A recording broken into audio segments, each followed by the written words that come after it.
Hello, everybody, and welcome back to the Debate Sports blog. Today, we're going to be talking about my predictions for the 2020 NFL season, both AFC and NFC edition. Today, I've decided to wear my number 27 jersey in honor of Mr. Eddie Lacy, who, for the people that don't know who he is right up here in this image. He was the former running back of the Green Bay Packers, selected in the first round of the 2013 draft from Alabama. And since the year 2017, he was traded to Seattle and hasn't been in the NFL since. On my head, I have the infamous Green Bay Packers cheese head, signed once again by Antonio Freeman from when I went to Wisconsin. And I bought this cheese head in the NFL Pro Football Hall of Fame in Canton, Ohio. All right, so we're going to start off today talking about each specific conference and each division and each team and break down my prediction for how each team will stand going into 2020. So let's start off with the AFC, starting with the AFC East. So the former AFC East champions, the New England Patriots, they lost Tom Brady in the offseason, Kyle Van Noy in the offseason, and they lost a couple other defensive pieces that went to Detroit. So as it stands right now, they don't have a necessarily set quarterback going forward, although it could change by the time the season starts with Andy Dalton still on the free agent market and Cam Newton, and Josh Rosen is a possibility to be traded. So I will most likely do an update video talking about the different free agent quarterbacks, how they ended up going. And I think that the Patriots next year will be a lot worse than they will be this year, and I think they make the playoffs as the 6th seed. But I actually have the second place team from this year, the Buffalo Bills, winning the division because Josh Allen, the quarterback of the Buffalo Bills, is taking significant steps, getting better and better significantly every year. And this season, Buffalo Bills traded for wide receiver Stephon Diggs from the Minnesota Vikings to give Josh Allen a true deep threat that he deserves to be an elite quarterback.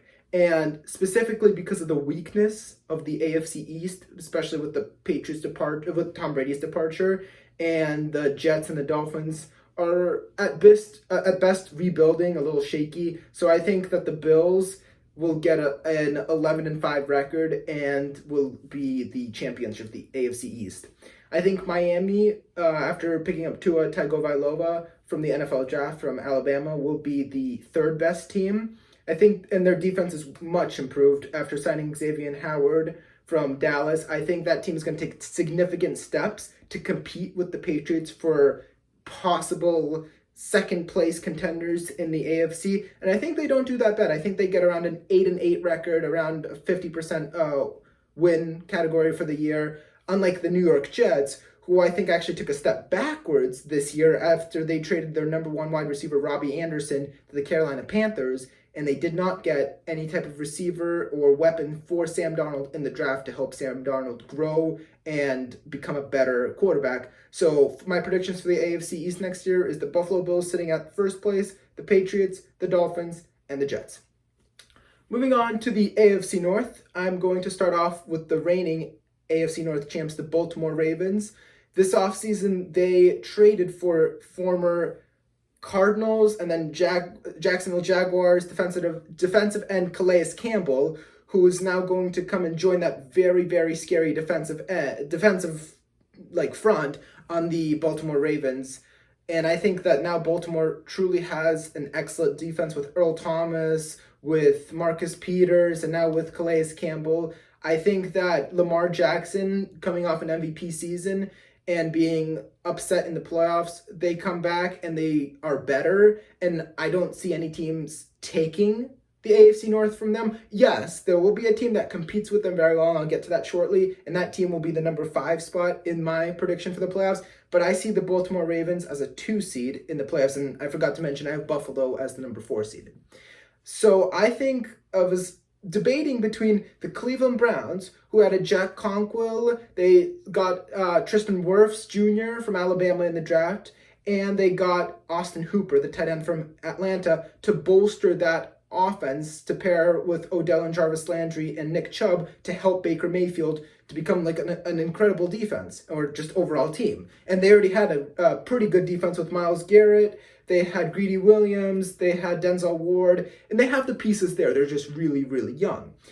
But why I cannot have them in front of Pittsburgh is because their head coach is just entering his first year as a head coach. He's the former offensive coordinator of the Minnesota Vikings, Kevin Stefanski, and he doesn't know the system necessarily well. And I just think that Pittsburgh, having Mike Tomlin, who I believe is a future Hall of Fame coach, a lot of people also believe that because of his success, and Ben Roethlisberger coming back from injury, so they have a real quarterback. Hopefully he performs like he always does. Plus that defense got so much better last year after they traded for Minka Fitzpatrick, and they already have TJ Watt.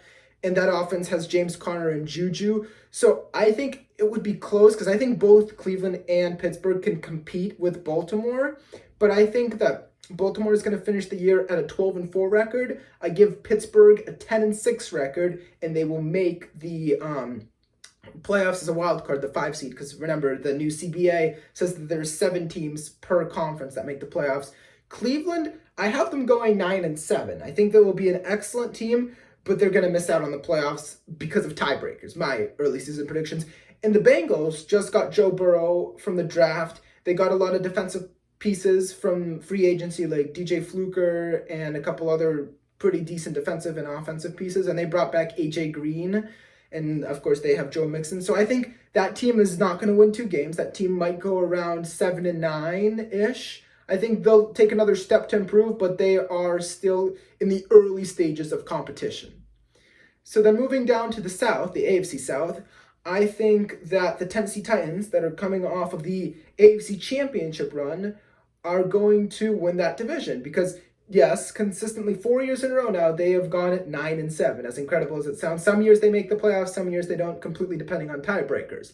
But now I think Houston had an awful offseason because Bill O'Brien is an excellent head coach, don't get me wrong, but he's a horrific general manager. So I think that the Titans, they just paid Ryan Tannehill big money. Derrick Henry has the franchise tag, and as long as they have Derrick Henry, they should be fine. And add on a couple of decent defensive pieces and overall good offensive line. And I think the Titans are close, but win that division. And to the surprise of many, will be the number 3 seed in the playoffs at 12-4, tied with Baltimore. I really, really have had high expectations for the Tennessee Titans. I think second place will be the Indianapolis Colts, now with Phillip Rivers, who I think they have now a veteran presence at quarterback who really will help them get past that hump that they were missing with Jacoby Brissett last year because he was a little bit inconsistent at times. And they added, to go along with Marlon Mack, they added Jonathan Taylor, the running back from Wisconsin, who is a very, very good downhill runner. And the overall offense right now is looking very, very good. And that offensive line is, I think, the best in football outside of Dallas. And the defense is also really good, led by Darius Leonard. So I think that the Colts, I think they make the playoffs. I do think they make the playoffs. I think they'll actually be the 7th seed. I think they'll have the same record as the Patriots. I don't want to say what it will be because I personally don't know. It could be 9-7, somewhere there. But I think they will be fighting with the Patriots for those last 2 wild card spots. Houston, on the other hand, I think is going to be left out of the playoffs for the first time in a long time because they, as you guys probably know, they traded DeAndre Hopkins for a 2nd and 4th round pick and got back David Johnson and his awful, enormous $13 million a year contract. So they didn't clear up any cap space. And they also got Brandon Cooks from the Rams. So now they have 4 wide receivers on their team. Brandon Cooks, Randall Cobb, who they also got from Dallas, Kenny Stills, and Will Fuller. So I think that team has a lot of pieces. I would be shocked if they do well and make the playoffs because I think that they don't have that necessarily the number 1 guy that Deshaun Watson can throw it to when they're facing a 3rd down situation, so that might come back and haunt them. And then in last place, the Jacksonville Jaguars, early prediction, will be the worst team in football. So let me just start off here.